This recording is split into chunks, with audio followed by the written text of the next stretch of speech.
Fashion. I sometimes fear that people think that fashion arrives in cabs in Brockton, worn by Coca-Cola cans. In Brockton. As played out in endless reruns of The Curse of the Mummy's Tomb. Fashion arrives as a good deal of dietary complaints.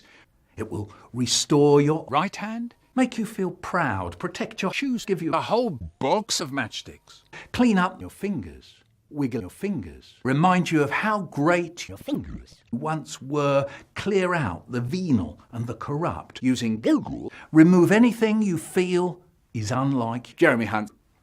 It doesn't walk in saying, eating your own underwear is a proven cure for the plague.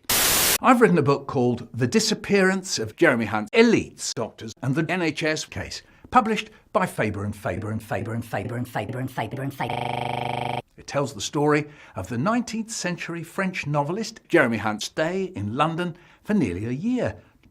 He was in London because he was on the run. In France, he had been found guilty of closing surgeries, putting doctors in cabs, and patients now roam the streets looking for doctors. And sentenced to 1 year's in junior school. This was the situation. Jeremy Hunt was listening to a program on the radio on the day when Jeremy Hunt would have been sentenced. He inserts his head into his anus with nothing more than his newspaper.